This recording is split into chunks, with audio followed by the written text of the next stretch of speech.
আমাদের সাধারণ সম্পাদক যেটি বলেছেন, এই ধরনের একটি মিথ্যাচার, এই ধরনের একটি বিকৃত ইতিহাস জুলাইয়ের ঘোষণাপত্রে থাকবে, এটা আমরা প্রত্যাশা করি নাই। যে জুলাইয়ের আন্দোলন নাকি শুরু হয়েছে দুর্নীতি বিরোধী এবং কোটা বৈষম্যের বিরুদ্ধে। কিসের দুর্নীতির বিরুদ্ধে? কোথায় আন্দোলন শুরু হয়েছে? এই আন্দোলনের মধ্যে কোথাও লেখা ছিল, পরিষ্কারভাবে ব্যানারে লেখা ছিল 2018 সালের পরিপত্র পুনর্বহালের দাবিতে, পরিষ্কারভাবেই বলা ছিল পুনর্বহালের দাবিতে, ব্যানারটা ছিল বৈষম্য বিরোধী আন্দোলন। কিন্তু প্রকৃত অর্থে আমরা সরকারকে যতটা ধারণ করেছি, সরকার আমাদেরকে ততটা ধারণ করে নাই। সরকার শুধু ধারণ করেছে এনসিপিকে, যেই কারণে সমস্ত কর্মকাণ্ডে দেখবেন এনসিপির একটা প্রাধান্য, সদ্য নতুন দল, গঠিত দল। এমনকি এই যে ঐতিহাসিক জুলাই ঘোষণাপত্র দেওয়া হলো, ভাই ইতিহাস টেনে গালগপ্প অনেক করা যায়, কিন্তু যে কোনো একটা বিষয়ে আপনাকে টু দ্য পয়েন্টে আসতে হয়, সামারিতে আসতে হয়। আমরা এই যে 10-15 মিনিট 5-7 মিনিট কথা বলি, টেলিভিশন যখন একটা নিউজ করে তখন কিন্তু কাট করে 1 থেকে 1.5 মিনিট বা 30 সেকেন্ড 50 সেকেন্ডের মূল বক্তব্যটাকে কাট করে, বিকজ প্রত্যেকটা জিনিসের একটা জিস্ট থাকে। তো এই গণ অভ্যুত্থানের জিস্ট, এই গণ অভ্যুত্থানের মূল মন্ত্র, এই গণ অভ্যুত্থানের মূল প্রেক্ষাপট ছিল 2018 সালের কোটা সংস্কার আন্দোলন। যেই আন্দোলনকে কেন্দ্র করেই, যেই আন্দোলনের মধ্যেই গড়ে উঠেছিল আমাদের ছোট ভাই বন্ধুদের, কিশোর বন্ধুদের নিরাপদ সড়ক আন্দোলন। এবং এই কোটা সংস্কার আন্দোলন এবং নিরাপদ সড়ক আন্দোলনের ধারাবাহিকতায় আমরা তরুণ প্রজন্মকে নিয়ে এই প্রথাগত রাজনীতির বাইরে আমরা সংগ্রাম চালিয়ে গেছি।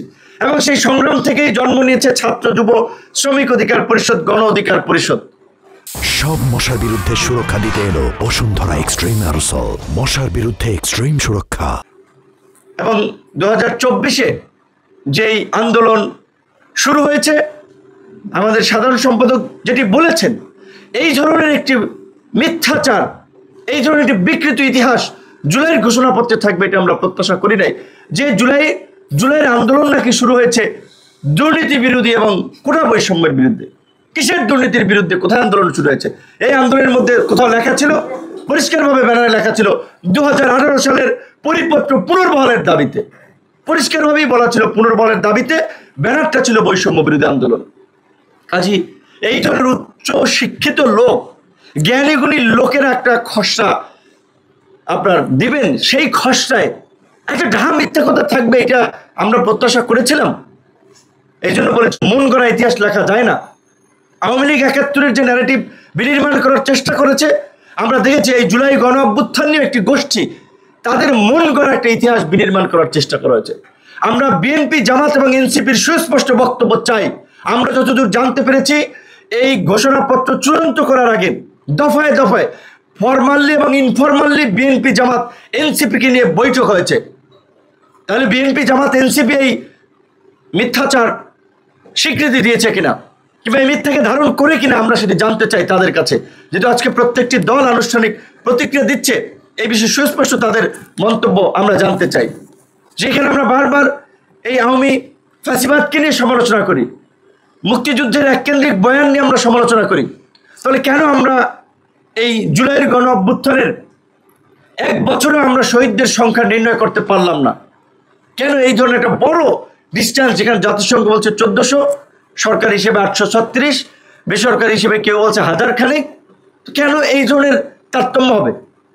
অভ্যুত্থানের 1 বছরের মাথায়ও আমরা একটা সঠিক ইতিহাস জাতির সামনে তুলে ধরতে পারলাম না। এটাই সরকারের ব্যর্থতা, আমাদের ব্যর্থতা নয়। কারণ সরকারের তারা সঠিক ইতিহাস তুলে ধরতে পারে নাই, তারা সঠিক তথ্য জাতির সামনে উপস্থাপন করতে পারে নাই। ঢাকঢোল পিটিয়ে একটা ঘোষণাপত্র দেওয়ার বিষয় জাতির সামনে হাজির করলেন, সেটাতেও শুভঙ্করের ফাঁকি রয়েছে। এখানে বলা হয়েছে যে পরবর্তী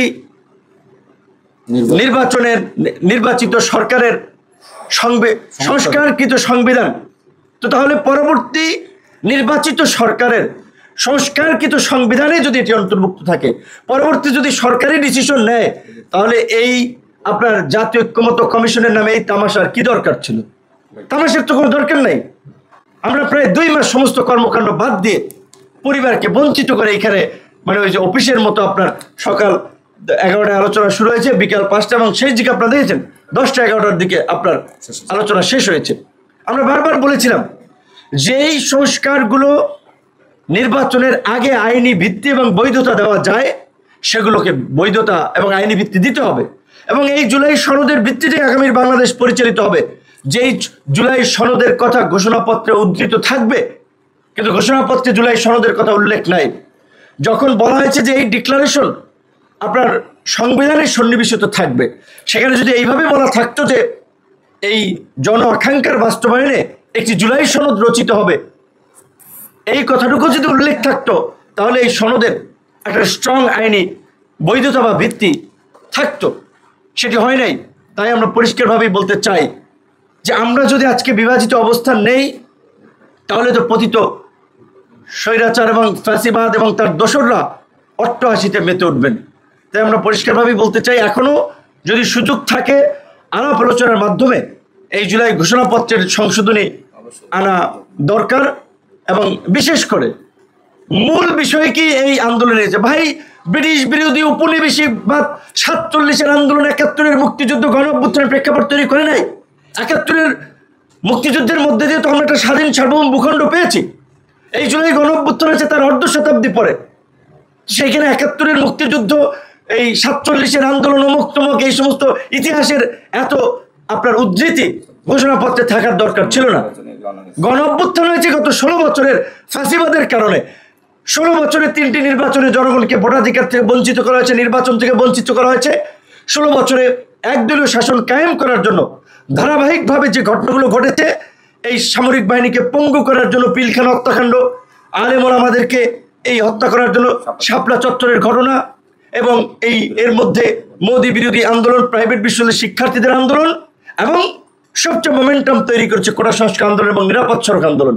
মূল ঘটনাকে এড়িয়ে একটা অস্পষ্ট ইতিহাস কার স্বার্থে উপস্থাপন করা হয়েছে, কার সাথে জড়িত ছিল, আমরা সেটা জানতে চাই। তারা প্রতারণা করেছে জাতির সঙ্গে, আমাদের সঙ্গে প্রতারণা করেছে। আমরা 15 দিনের 20 দিনের আন্দোলনের মিডিয়া কাভারেজে নেতা হই নাই, হঠাৎ করে নেতা গজে উঠি নাই। আমাদের ধারাবাহিক গত এই 7-8 বছরের ধারাবাহিক লড়াই সংগ্রামে রাজপথের রক্ত এবং ঘাম আমাদের এই রাজপথের পিচের সাথে আমাদের মিশে গেছে। প্রত্যেকটা মানুষ যারা আজকে আমরা এখানে বসে আছি, তারা এই প্রেক্ষাপট তৈরিতে জীবন বাজি রেখে ধারাবাহিকভাবে লড়াই সংগ্রাম করেছে। এমনকি এই ডিবি হারুনের ভাতের হোটেলে গিয়ে যখন অনেকে কম্প্রোমাইজ করেছে, বাধ্য হয়ে কিংবা কম্প্রোমাইজ করে যখন আন্দোলন প্রত্যাহার করেছে, তখন আমরা 2 দফায় রিমান্ডের মধ্যে থেকে আমরা আপনার বজ্র ধ্বনি তুলে আমরা কিন্তু পরিষ্কারভাবে বলেছিলাম যে 90% পতন হয়ে গেছে, আর 10% বাকি আছে, সেটার জন্য ধাক্কা দিতে হবে। আজকে অনেকে হিরো হয়ে গেছেন, 10-15 দিনের আন্দোলনে হিরো হয়ে গেছেন। অন্যদের সমস্ত অবদানকে মূল্যায়ন করে আজকে সরকারের ক্ষমতাকে ব্যবহার করে, সরকারকে ব্যবহার করে, উপদেষ্টা পরিষদকে ব্যবহার করে আজকে কিংস পার্টি গঠন করা হয়েছে। আর সেই কিংস পার্টির কার্যকলাপ আপনারা দেখতেছেন যে কিংস পার্টি আজকে তরুণ